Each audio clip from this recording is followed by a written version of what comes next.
tardes a todos que están llegando acá. Sean bienvenidos. Vamos a darle continuidad entonces a lo que ya estamos viendo. Nos faltó una parte de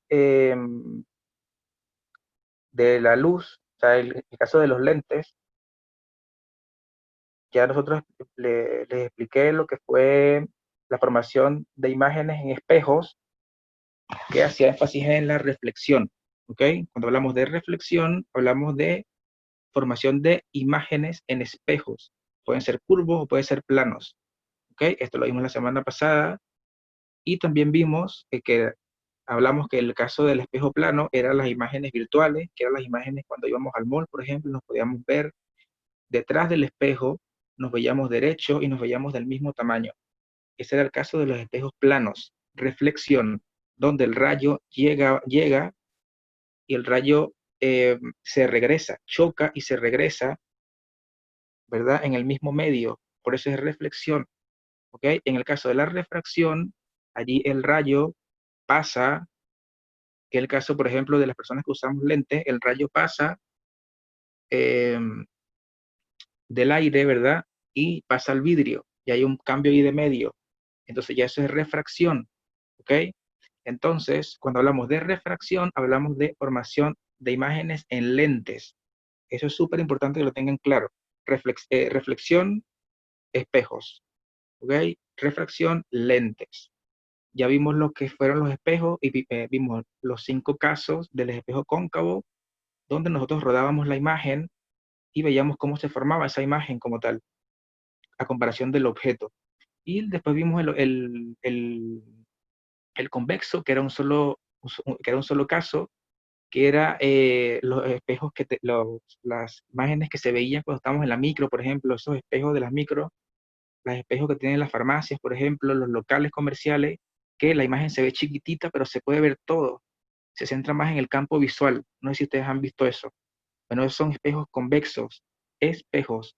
¿Por qué? Porque podemos ver esa imagen, podemos ver derecha esa imagen y podemos verla em, derecha, eh, más pequeñita, ¿verdad? O todo se ve más pequeño, obviamente, y todo, porque ocupa todo el campo visual. Entonces, aquí tenemos la formación de lente, tenemos 5 casos, es muy parecido, pero acá fíjense algo, vamos a ver cómo es esa imagen obtenida en cada caso.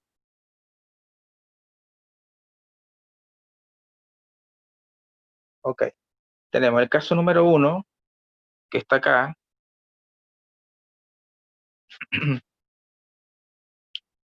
Sé que esto no le cuesta el lapicito. Fíjense, en este caso el rayo va a pasar, porque se va a refractar, ¿verdad? El rayo se va a pasar por el foco. Fíjense que ahí la idea es que ustedes sepan analizar los rayos, el diagrama de rayos, que ya lo expliqué en la clase anterior. ¿Ok? En el caso número 1, fíjense, tenemos aquí el objeto y tenemos la imagen, ¿verdad? Ok, entonces, fíjense, vamos a hacer entonces los rayos. Aquí tenemos el rayo paralelo, llega al espejo y se refracta pasando por el foco, como pueden ver allí. ¿Ok? Lentes, refracción, pasa al otro medio, ¿ok? En reflexión solamente se regresaba, pasaba esto, así, y se regresaba. ¿Ok? El segundo rayo, este que está acá, es el rayo que pasa por el centro. Y fíjense que hay intersección, los dos rayos se intersectan, por lo tanto, esa imagen es real. ¿Ok? Las imágenes, los rayos, perdón, cuando se intersectan, son imágenes reales. ¿Ok? Y cuando no se pueden intersectar y se hace la prolongación, son imágenes virtuales. La prolongación es cuando están los puntitos. Así. ¿Ok? Es una imagen real, fíjense, una imagen real es una imagen invertida, porque fíjense que el objeto apunta hacia arriba y este está apuntando hacia abajo. No puede ser derecha, ¿verdad? Tiene que ser invertida, porque apunta hacia abajo y más pequeña. Más pequeña. Más pequeña. Fíjense que el objeto es más grande y la imagen obtenida es más pequeña. Entonces, fíjense, aquí estamos en un caso de Lente convergente donde la imagen es real. ¿Por qué? Porque los dos rayos que tracé, este y este, se intersectaron acá y se formó la imagen correspondiente. Una imagen invertida y una imagen más pequeña que el objeto. ¿Ok? En el caso número 2, que está acá, vamos a estudiar los rayos nuevamente. Objeto, imagen. Recuerden que en la PCU ustedes no le van a pedir dibujar estos rayos, solamente analizarlos. ¿Ok? Ser muy visual y para poder ustedes tener la imagen que se forma.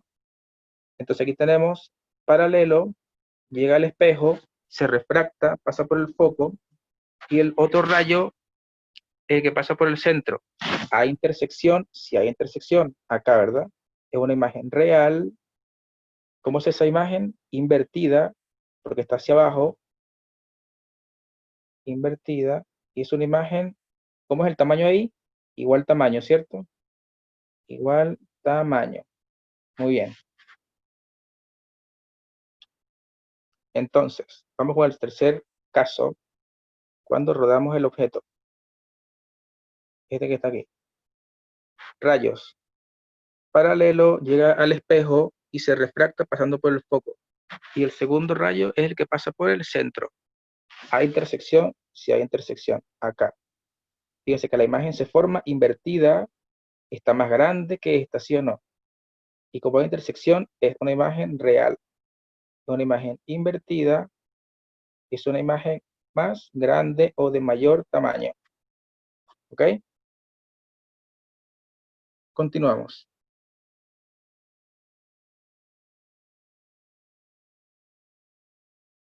El cuarto caso este es muy parecido al espejo cóncavo, perdón.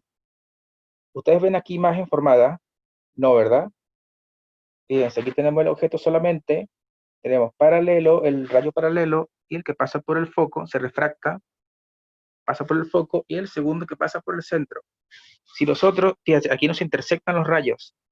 Como no se intersectan, no hay imagen, porque está justamente en el foco, ¿ok? Y si se hace la prolongación tampoco, porque va a seguir siendo así, si se prolongan, va a seguir siendo así. No se van a intersectar, ni se pueden prolongar porque no se puede formar ninguna imagen. Siempre cuando le digan el objeto está en el foco, no hay formación de imagen, tanto en cóncavo, en espejo, como en lentes, igualmente. Y el último caso, este que está aquí, fíjense que aquí yo veo al tiro que hay prolongación. Aquí está, fíjense. Paralelo, se refracta, pasa por el foco. Y el otro pasa por el centro. Aquí sí se prolongaron los rayos. Este rayo y este rayo. ¿Dónde se prolongaron? Acá, los puntitos. Ustedes ven. Acá se prolongó este, y acá se prolongó este, y aquí se formó la imagen. ¿Cómo es esa imagen? Es virtual. ¿Por qué? Porque se hizo la prolongación. Es virtual, es derecha, porque ambas apuntan hacia arriba, y es de mayor tamaño. ¿Ok? Entonces esa es la diferencia. Se intersectan los rayos, es una imagen real. Se prolongan, virtual. Esta es una teoría que les coloqué ahí para que lo tengan. Recuerden que pueden ser así, ay, también pueden ser así, como les coloqué en los ejercicios. ¿Ok? Convexo cóncavo, plano convexo. Voy a ver quién llegó. Si llegó alguien más, oh, han llegado más.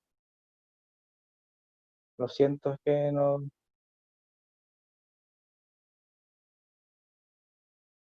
Lo siento los que llegaron recién, lo que pasa es que no, como no hay anfitrión, estaba en el PPT y no había visto que habían llegado. Así que sorry. Ok. Ahora vienen los lentes divergentes. Ok. Aquí igualmente hay un solo caso. En el caso de los divergentes, esos son los lentes que corrigen la forma de la imagen que nosotros podemos ver. ¿Ok? Fíjense, si tenemos aquí, entonces vamos a hacer el diagrama de rayo al tiro. Acá tenemos objeto, imagen. Paralelo, se refracta en dirección al foco, ¿verdad? Aquí está. y el segundo rayo, el que pasa por el centro. Aquí hay una prolongación, ¿sí o no? Al ver los puntitos, hay una prolongación. Hacer una prolongación es una imagen virtual, ¿sí? Aquí está. Es una imagen derecha, porque ambas apuntan hacia arriba, y es una imagen más pequeña. Y este tipo de imagen siempre va a ser así. En las lentes divergentes, la imagen va a ser virtual, va a ser derecha y va a ser más pequeñita. Entonces aquí lo importante no es que ustedes sepan dibujar los rayos, sino que sepan analizarlos. ¿Ok? Aquí, bueno, lo que les dije recién. En una lente divergente, para cualquier posición del objeto, se obtiene una imagen virtual, derecha y de menor tamaño. Aquí podemos verlo, objeto lejano, objeto entre el foco y la lente. Fíjense, aquí está el objeto, aquí está la imagen. Vamos a hacer los rayos. Aquí está. Paralelo, se refracta en dirección al foco. Y el segundo rayo es el que pasa por el centro. Y aquí hubo una prolongación, porque ustedes, bueno, no sé si lo logran ver. Los puntitos, acá está la prolongación de este rayo, y aquí está la prolongación de este rayo. Y aquí se formó la imagen. Fíjense que la imagen formada es virtual. ¿Por qué? Porque hubo prolongación de los rayos principales, es derecha, porque ambas están hacia arriba correctamente, y fíjense que es de menor tamaño que el objeto. Igualmente pasa acá. Acá está el objeto, acá está la imagen, hacemos los rayos, paralelo, se refracta en dirección al foco, y aquí el que pasa por el centro. Al tiro sé que hay prolongación, sé que es virtual, porque hay prolongación. Recuerden, cuando hay prolongación es virtual, cuando hay intersección es real. ¿Ok? Aquí se prolongó también, y aquí se prolongó también, y aquí se obtuvo la imagen. Virtual, derecha, ambos están hacia arriba, y de menor tamaño. Fíjense, la imagen es más chiquitita que el objeto. Entonces siempre en los objetos, perdón, en los objetos, no, en los lentes divergentes, la imagen va a ser virtual, derecha y de menor tamaño. Ejercicio antes de pasar a el otro tema. Dice, un haz de luz se propaga desde el aceite al agua. Esto es refracción, cambio de medio. Si no se tiene información respecto, ojo, si no se tiene información respecto de los índices de refracción de estos medios, entonces solo se puede afirmar correctamente que al pasar del agua a, perdón, al pasar del aceite al agua, el haz de luz, aquí están los dos medios, ¿verdad? El aire, perdón, el aceite y el agua, ¿verdad? Entonces, como no nos dan información de nada, ni del índice de refracción, que recuerden que el índice de refracción es que es la velocidad de la luz partida en la velocidad en ese medio. Y también se puede hacer con respecto a la rapidez. Velocidad es igual a ¿qué? A la longitud de onda por la frecuencia. Recuerde siempre, si varía, si hay un cambio de medio, esta va a cambiar, ¿verdad?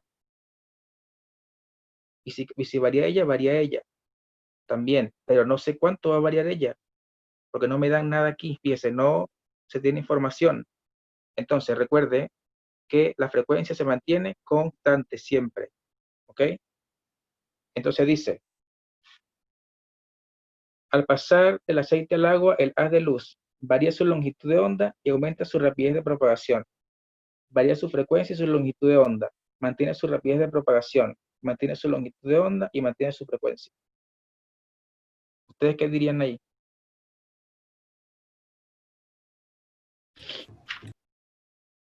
¿Que mantiene la frecuencia? ¿Quién más? ¿Quién más dice otra alternativa?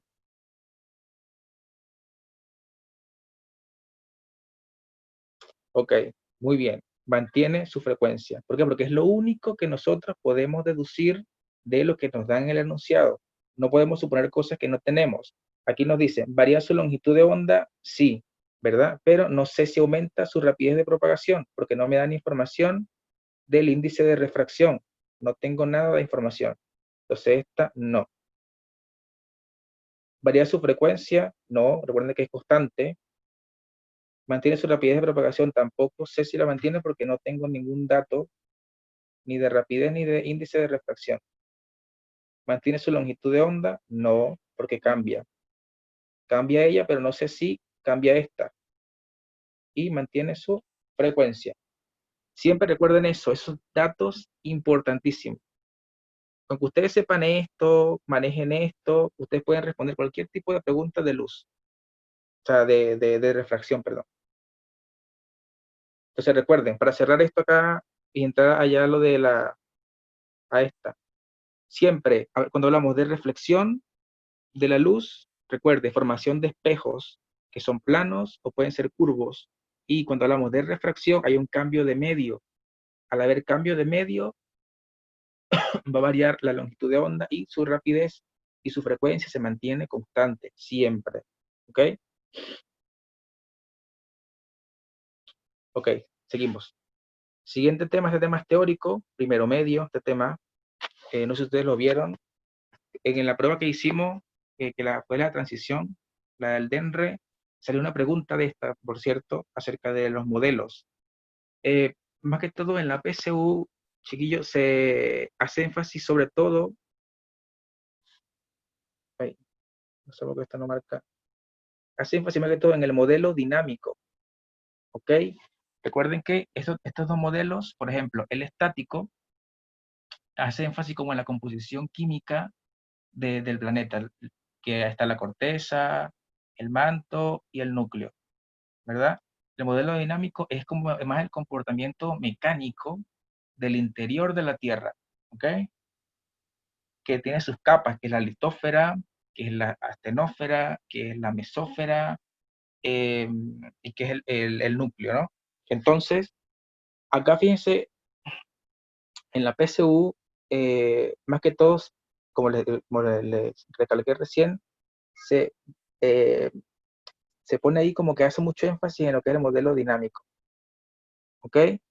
Entonces, fíjense algo, recuerden que yo les di varias cositas cuando el problema que yo les expliqué de la prueba fue un problema muy completo. ¿Por qué? Porque abarcaba toda la parte, toda la estructura de este modelo, que es el que más preguntan en la PSU. Del estático no preguntan, ¿ok? Entonces recuerden que en la litósfera es la capa de arriba, ¿verdad? En donde estamos nosotros, como por decirlo así. ¿Ok? En la astenósfera es como donde descansan las placas tectónicas. Ya más abajito está aquí la mesósfera, que es donde hay mucha corriente convectiva. Las rocas están moviéndose así, así, así y así en la mesósfera. Y ya en el núcleo, por ejemplo, en el núcleo interior ya ahí son sólidos, ¿verdad? Hay mucha presión allí. Y recuerden siempre que cuando vamos bajando, vamos hacia abajo, allí la temperatura va a aumentar y por ende también su presión y su densidad. Esos son detalles que ustedes tienen que saber porque no, usted no le, o sea, no le van a preguntar como que, ¿qué es el modelo dinámico? O sea, sino que como muchos detalles así en específico. Por ejemplo, en la astenósfera descansan las placas, en la mesósfera ahí hay mucha corriente convectiva, a medida que vamos bajando, la temperatura va aumentando y también su densidad y su presión. Entonces, son esas cosas que tienen que estudiárselas de esa forma, no una teoría de caletre, no. ¿Ok? Entonces, en este modelo, fíjense, tenemos la litósfera, que es la capa de arriba, ¿verdad? Una capa muy rígida y fría también.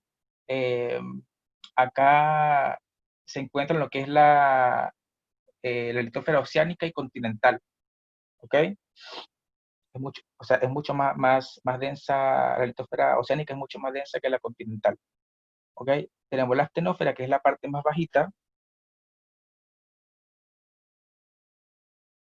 va como algo así, de la litósfera, de la astenósfera. Aquí descansan las placas, como les dije, ¿verdad? Ok, después tenemos la mesósfera, que es donde están las corrientes convectivas. Acá hay muchas corrientes convectivas, mucho, mucho, mucho. Y hace que las placas, por supuesto, se muevan, ¿ok? Y acá, en la parte más baja, en la parte interna, por ejemplo, en el núcleo externo hay líquidos, en el núcleo, perdón, en el externo hay líquidos, en el interno hay sólidos, que es el de más de abajo.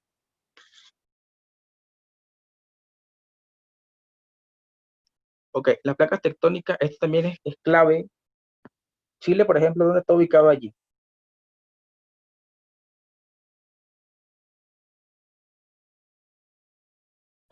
Perdón, tengo la tos. En la placa de Nazca. Está como por aquí, ¿verdad? A ver, como por aquí. Ok, fíjense que hay 8, obviamente hay muchas más, pero son como las principales. Ok, entonces de aquí hay mucha información. Por ejemplo, está lo de la deriva continental, está lo de la Pangea, que viene después de este punto. Entonces, fíjense acá en las placas, ahí les coloqué. La superficie terrestre, la litósfera está dividida en placas que se mueven a razón de unos 2 a 20 centímetros por año, o sea, muy poco. O sea, uno no lo ve, pero sí se mueven, poco. Impulsadas por corrientes de convección. ¿Dónde están las corrientes de convección? ¿En qué parte? En la mesósfera, ¿verdad? Nunca se les olvide eso, porque eso es lo más probable es que les salga en la PCO. Siempre. En la astenósfera descansan las placas tectónicas y en la mesósfera hay mucha corriente convectiva. ¿Ok? Entonces, acá fíjense que eh, las placas se mueven, ¿verdad? Están como incrustadas, o sea, mejor decirlo, como que los continentes están incrustados en las placas, ¿ok? Si las placas se mueven y los continentes están encima de ellas, obviamente va a haber movimiento allí, ¿verdad? Va a haber corriente convectiva allí, ¿ok? Lo que se mueven son las placas solamente. Entonces, ¿a qué quiero llegar yo con esto? Ah, bueno, me interesa mucho esto es vital, esto que está acá. Creo que hicimos un ejercicio de esto, no sé si se acuerdan, de lo que era convergente, divergente y transformantes. Esto es clave, ¿ok? Pero antes vamos a hacer un paradito aquí en lo que es la deriva continental. ¿Quién ha escuchado acerca de esto? No sé si ustedes vieron esto en primer medio. Creo que no, profe. ¿No lo vieron? Ya, bueno. Bueno, esta es una teoría, se llama teoría de la deriva continental, fue gracias a Alfred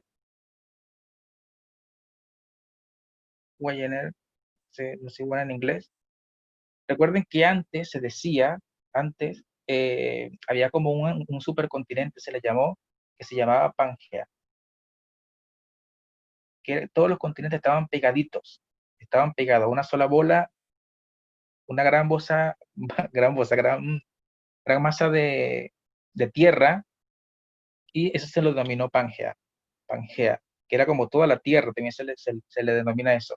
Entonces, eso lo que decía era que todos los continentes en algún momento de la vida estaban unidos, ¿verdad? Entonces, cuando llegó Alfred, creo que fue en 1912, 14, por ahí, ¿verdad? Él propuso esta teoría, la deriva continental, ¿verdad? Donde él decía que se había producido una fractura y se había desplazado todos los continentes que hoy conocemos, que hoy en día.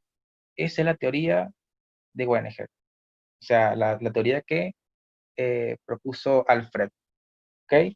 Y esos son los continentes que aparecen acá están, ¿verdad? Él decía que si todos los continentes se unen, van a como que encajar como un rompecabezas. No sé si han escuchado eso ustedes en la televisión. ¿Lo han escuchado o no? Ok. Entonces, aquí tiene mucho que ver lo que es la dirección del movimiento de las placas tectónicas. Fíjense que todas se mueven distinto, todas, ¿ok? La flecha, por ejemplo, que ustedes ven allí, que esto me encantó porque aquí hicimos un problema en la prueba que tiene mucha relación con esto. Dice que todas tienen distintos movimientos, todas. Acá, acá, acá, acá. Fíjense que aquí en Chile, acá por ejemplo, la de Nazca, ay, no lo hice mal, con la sudamericana, acá está. ¿Quién recuerda eso de la prueba que vimos? ¿Cómo están allí las flechitas? ¿Cómo están sus movimientos ahí de esas dos placas? ¿Convergen, divergen o se transforman? O transformantes. ¿Convergen? Convergen, ¿cierto? Que ahora lo vamos a ver cada una detalladamente. ¿Y qué es lo que ocasiona cuando dos placas convergen? ¿Y qué es lo que ocasiona cuando dos placas divergen? ¿Y qué pasa cuando hay transformantes? ¿Ok? Recuerden que van a transformantes una sí y otra sí, pero con sentidos distintos. ¿Ok? Entonces quiero que sepan que se mueven distintos, ¿ok? No se mueven igual todas. Entonces, vamos a empezar. Hayamos dicho que,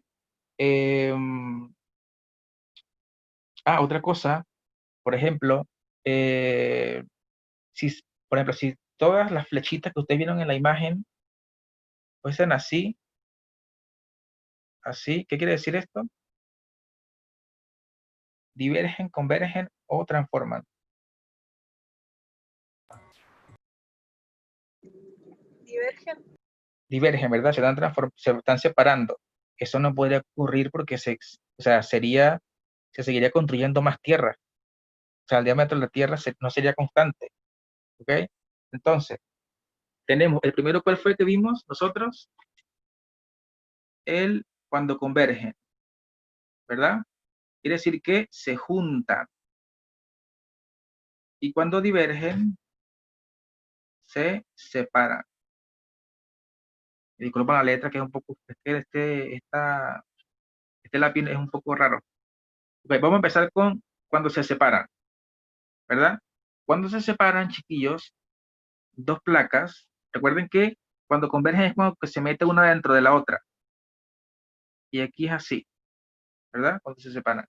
Entonces, cuando dos placas se separan, obviamente dentro de la Tierra, obviamente, va a salir material ¿por qué sale más material? Porque hay mucho movimiento, hay mucha corriente convectiva, ¿ok? Y se forman lo que son las dorsales oceánicas, ¿ok? Esto se forma cuando ocurre eso, esa separación de las placas, dentro de la Tierra sale ese material, ¿verdad? Debido a ese movimiento de corriente convectiva que hay allí, y se forman esas dorsales oceánicas. ¿Qué se puede formar allí?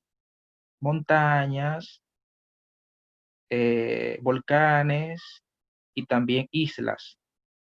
No sé si ustedes ven por allí en las películas, por ejemplo, que enfocan que está el mar y como en la mitad está una isla.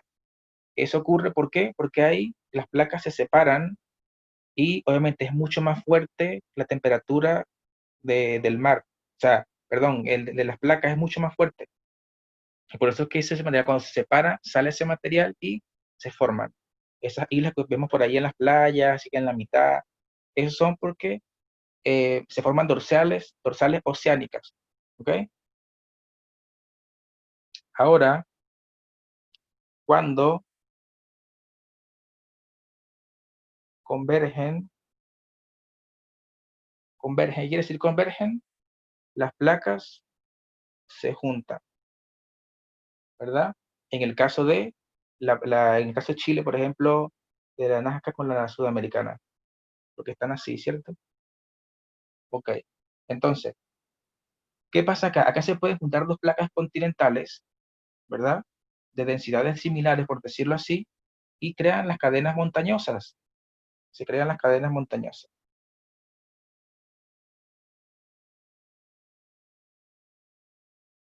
¿Debido a qué? Cuando se juntan dos placas continentales que tienen densidades parecidas o similares.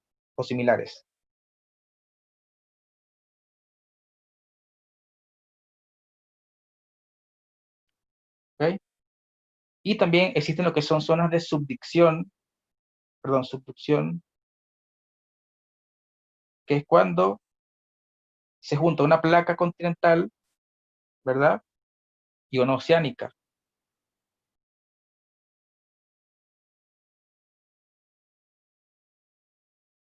Que tienen densidades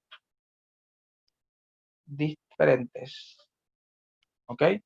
Entonces, y claro, ahí se fusiona todo a altas temperaturas y puede o no puede ocurrir, por ejemplo, volcanes.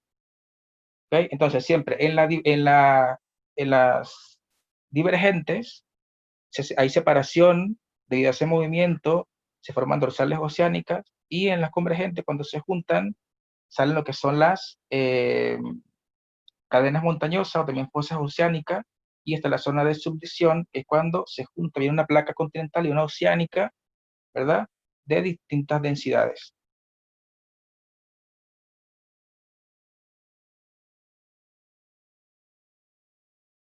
Pregunta.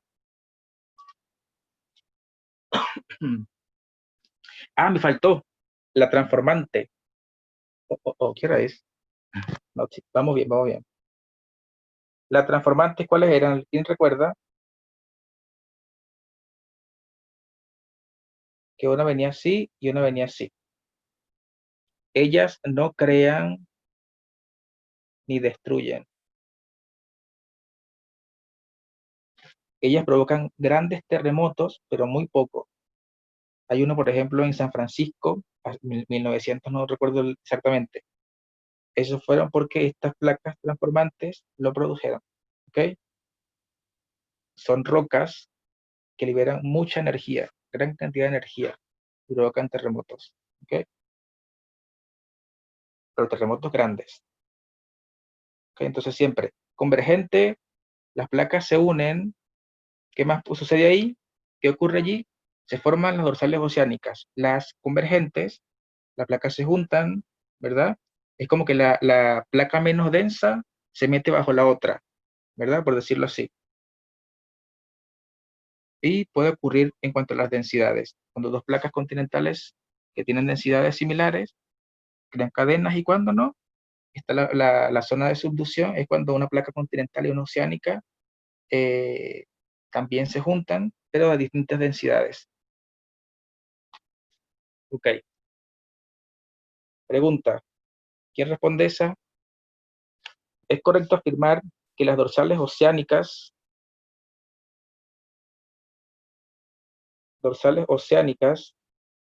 son zonas donde las placas tectónicas convergen y ascienden material a mayor temperatura que la del mar? Convergen y ascienden material a menor temperatura que la del mar. Se superponen entre sí y no asciende material. Divergen y asciende material a mayor temperatura que la del mar. Divergen y asciende material a menor temperatura que la del mar. ¿Qué dicen ustedes? Yo diría que es la D. ¿Quién más? Profe, yo estoy entre la D y la E, pero no sé cómo se vería lo de la temperatura. Yo les dije que cuando se forma las islas, por ejemplo, es porque obviamente es mucho mayor, ese material tiene mucho mayor temperatura que la del mar. Si no, no saldría, si no, no se formaría en las islas en este caso. Fíjense, dorsales oceánicas que tienen que relacionarla con divergen, ¿verdad? O sea, tienen que tachar convergen al tiro y convergen al tiro, tampoco se superponen. Entonces, sí divergen y asciende material a mayor temperatura que la del mar, obviamente, es la letra D. ¿Por qué? Porque si no, no saldría, no se formarían las dorsales como tal. ¿Ok? Tiene que ser siempre mayor temperatura.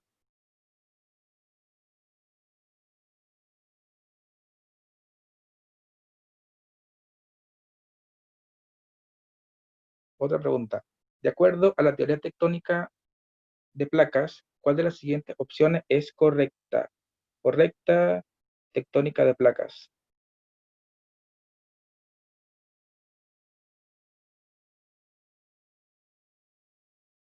En los bordes convergentes, las placas aumentan de tamaño. Las placas aumentan, no, si convergen, quiere decir que la menos densa se va a meter, ¿verdad? Se va a hacer más chiquito, no puede aumentar jamás. La distancia entre dos puntos situados entre placas distintas permanece constante, no puede, porque si está aquí y se mueve, va a cambiar, puede rodar, no puede permanecer constante. El área de cada placa ha permanecido constante en el tiempo, no. Cuando se mueven cambia, cambiando de posición. A ver, ¿la D o la E?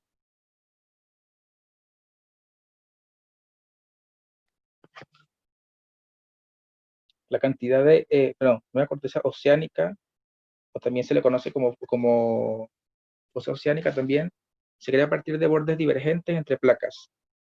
Corteza oceánica, ¿qué tiene que ver allí? ¿Divergen o convergen? Cuando se juntan, ¿qué tiene que ver allí? Cuando se juntan son... Oye, espérame que me está llamando el director. Deme un minuto. Un minuto.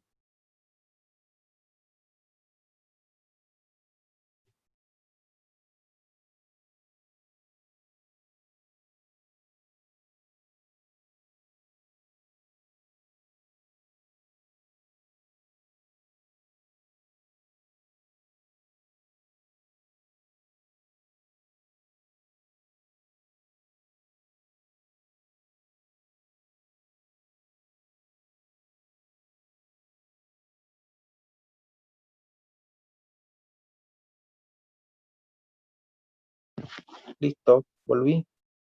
Todo bien, ¿cierto? ¿Ven la pantalla? ¿Ven todo? ¿Qué?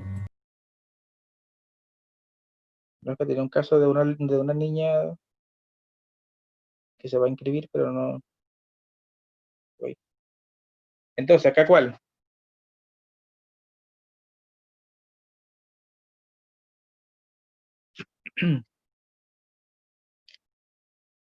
La cantidad, habíamos descartado estas tres. La cantidad de placas existentes ha permanecido constante en el tiempo, no. Obviamente está nada que ver, no ha permanecido constante, porque hay muchas más. O sea, la nueva corteza oceánica se crea a partir de bordes divergentes entre placas. ¿Qué quiere decir bordes divergentes? Cuando se separan, ¿verdad? La nueva corteza oceánica, perdón, o dorsales oceánicas también. Ok, acá en los sismos, bueno, ya ustedes saben, esto lo viene en primero medio, así que no me voy a, porque igual no van a preguntar qué es un volcán, qué es una, no, sino que para que tengan una idea de lo que el volcán puede ocurrir bueno, ustedes saben que los volcanes, ¿verdad? Es como una grieta o fisura que ocurre en la corteza, ¿verdad? A mucha presión y por ahí sale el magma, ¿verdad? A la superficie como tal. Bueno, está el cráter, está el cono volcánico, el cono secundario, la chimenea, la cámara magmática, que es donde está el fondo, donde está el magma a mucha presión, está la chimenea, que es el conducto por donde sale el magma, está, por ejemplo, el cono volcánico, que el cono volcánico se acumula mucho como ceniza y también sedimentos. En el cono secundario también hay mucha lava y gases. Y el cráter es esa cavidad por donde emerge o sale el magma, ¿ok? Igual eso no lo preguntan, pero es para que recordar ciertas definiciones que ustedes tuvieron que haber visto en primero medio. Puede ocurrir. En cuanto a eso, en cuanto a las tectónicas, que ya las conocemos, ya las vimos recién, ¿ok? Ok. Las partes, también, ya ustedes me imagino que también han visto esto, lo que es el hipocentro y lo que es el epicentro. Ok, recuerden ustedes, ¿qué recuerdan de esto? Bueno, ahí en la imagen está todo como que claro, ¿no? Ok. Recuerden el hipocentro, lugar interior de la Tierra donde se origina el terremoto, se libera la energía mediante ondas mecánicas. Epicentro es el punto de la superficie terrestre que se encuentra más cercano al hipocentro, desde donde surgen las ondas sísmicas, que la vamos a ver ahora. Esto sí me importa un poco más. Esto aquí. Esto, esto. Las ondas sísmicas superficiales causantes de la mayor destrucción. Entonces, fíjense algo, hay ondas internas y hay ondas externas, ¿ok? Las ondas internas se liberan al interior de la Tierra desde el hipocentro, ¿ok? Ya están dando un mensaje, ¿ok? Entonces, las ondas internas se liberan acá, las ondas internas se liberan al interior de la Tierra desde este señor que está acá, desde el hipocentro, y la externa son desde el epicentro. Esto es lo que sí me importa un poco más. Ondas externas, ¿ok? En la superficie de la Tierra son superficiales, ¿ok? Entonces, vamos a ver. Seguimos. Acá. Les había comentado, acá, entonces tenemos las ondas P y las ondas S ocurren abajo, ¿cierto? Interno. Y estas dos, externo, ¿ok? Ondas Rayleigh y ondas Love, que están ahí con las ondas superficiales. Y en las ondas internas actúan las ondas S y las ondas P, ¿ok? Entonces, fíjense que las ondas P son como resortes, si se pueden dar cuenta. Y las ondas S es como una cuerda, como pueden ver allí. Las ondas S y las ondas P son como una cuerdita, ¿ok? Las ondas Love es como una serpiente, como una. Y las Rayleigh es como así, como de arriba hacia abajo, ¿ok? Entonces, en las superficiales, por ejemplo, son las destructivas, ¿ok? Las Rayleigh y las Love. Esto también es bueno que lo anoten, ¿ok? Las internas actúan ¿cuáles? Las internas actúan las P y las S, ¿ok? ¿Por qué? Porque se liberan al interior de la Tierra desde el hipocentro. Y por su parte, las ondas internas, externas, se generan desde el epicentro, ¿ok? O sea, en la superficie de la Tierra. En cuanto a las magnitudes e intensidades, ya también creo que hemos visto mucho esto. Bueno, no sé si ustedes, igual, yo le pregunto si se lo pasaron o no en, primero medio. Ok. En cuanto a la magnitud, en cuanto a la magnitud, en cuanto a la intensidad, ¿quién recuerda algo de esto? Las escalas, ¿verdad? Aquí hace énfasis esta. La magnitud hace énfasis a la escala de Richter en cuanto a la energía liberada, ¿ok? Y la intensidad hace énfasis, es como a los efectos, ¿verdad? Sobre las personas, ¿ok? Es como una escala subjetiva, también se le podría decir, ¿ok? En la magnitud, por ejemplo, acá tiene mucho énfasis, se toma mucho en cuenta lo que es la amplitud, ¿ok? En cambio, la intensidad no, ¿ok? La de Richter, por ejemplo, la de Richter, me cuesta, Richter, es Richter, ¿ok? En la de Richter no tiene límite, ¿ok? Por decirlo así. Recuerden siempre, la escala Richter mide la magnitud, ¿ok? ¿A través de qué aparato se utiliza allí? El sismógrafo, ¿verdad? Y la de Mercalli son los efectos del sismo. Es como el grado de destrucción, ¿ok? La Mercalli, grado de destrucción. Pues son datos que tienen que saber, no es nada del otro mundo, no es complicado, solamente saber diferenciar cuál es la función de cada una de ellas, ¿ok? Entonces siempre recuerden eso, siempre. La de Richter no tiene límite, la de Mercalli, ¿cuántos son? ¿Cuántas? Ah, bueno, yo creo que se los puse acá. Acá está. En cuanto a la magnitud, que es la energía liberada, en cuanto a la intensidad, es como la percepción de las personas en cuanto a, o mejor dicho, como los efectos de las personas con respecto a eso, ¿ok? Y son 12 grados. Y la Richter, aunque hay una, pero no tiene límite como tal. esta información que les puse aquí, fíjense, la de Mercalli están las 12, muy débil, débil, leve, moderado, poco fuerte, fuerte, muy débil. Tampoco le van a preguntar a usted cuál es el que dice en la escala Mercalli en el punto 3, leve, no le van a preguntar eso, nunca. Es para que tengan una idea de, sobre todo, esto es lo importante, ¿ok? Esto que está acá. ¿Ok? Lo importante acá es que ustedes sepan relacionar que la magnitud es la energía liberada y se realiza con la escala de Richter. Y la intensidad es la medida o el efecto sobre las personas, de las personas, ¿verdad? Sobre lo acontecido. Es una escala también, y ya les comenté recién, subjetiva, ¿ok? Y la magnitud trabaja con la amplitud, mucho, mucho, mucho. Y la intensidad no tiene nada que ver con la amplitud, ¿ok? No se mide con instrumentos la intensidad, ¿ok? Entonces, preguntas.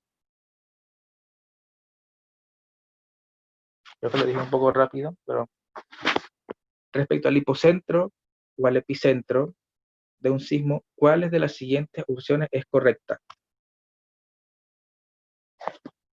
A ver,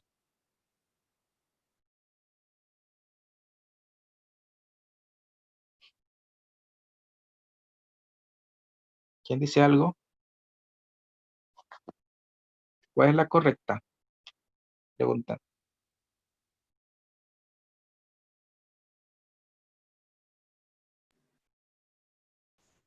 La La E. E, ¿Quién más dice la E? yo, Yo. Es correcto. Efectivamente es la E. ¿Ok? Obviamente en el epicentro no todos tienen la misma rapidez. El epicentro se encuentra a mayor profundidad. No. En el epicentro la magnitud del sismo es mayor que en el hipocentro. No. En el hipocentro se determina la intensidad del sismo. No. Esta es la correcta. Muy fácil.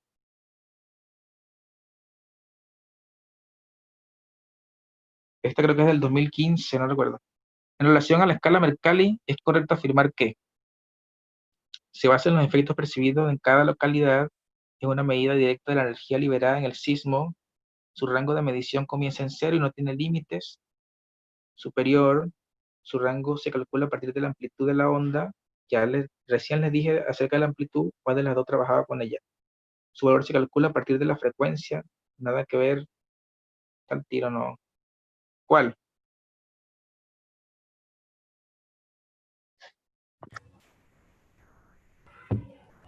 La A. la A, Correcto, la verdad, porque la escala Mercalli es eso, ¿verdad? Es esa medida de los efectos como tal sobre las personas. No comienza en cero, no, si tiene límite, la de Mercalli. Su valor se calcula, no, la amplitud la hace la escala de Richter, la correcta. Y la última, por hoy. Respecto a las escalas de Richter y Mercalli para movimientos sísmicos, ¿cuáles de las siguientes afirmaciones es correcta? La escala Mercalli cada vez menos debido a sus imprecisiones. No, ¿qué es eso? Ambas se miden con sismógrafo. No, no, ambas no. Ah, bueno, a ver, digan algo. La escala de Richter se puede emplear con sismo de cualquier intensidad, pero no la de Mercalli. La escala de Richter mide la intensidad del sismo y la de Mercalli mide la energía liberada. La escala de Richter mide la energía liberada en el sismo y la de Mercalli sus efectos destructivos. la E, La E. Obviamente, ¿verdad? La E. No tiene nada que ver.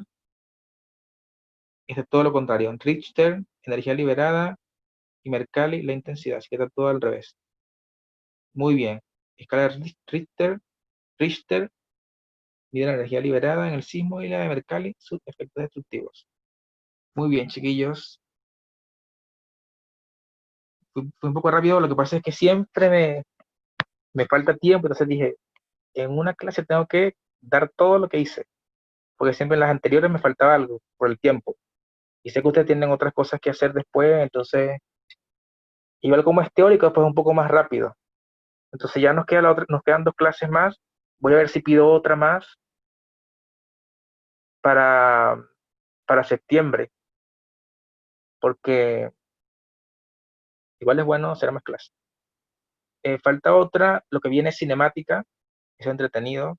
Lo que viene, voy a tratar de dar cinemática y dinámica de una vez. Lo que es cinemática, me quiero enfocar en los gráficos, que salen mucho. Y dinámica, bueno, ya es lo que es fuerza, que también es entretenido. ¿Ok? Entonces, chiquillos, eh, es todo por hoy. Un gusto verlos de nuevo.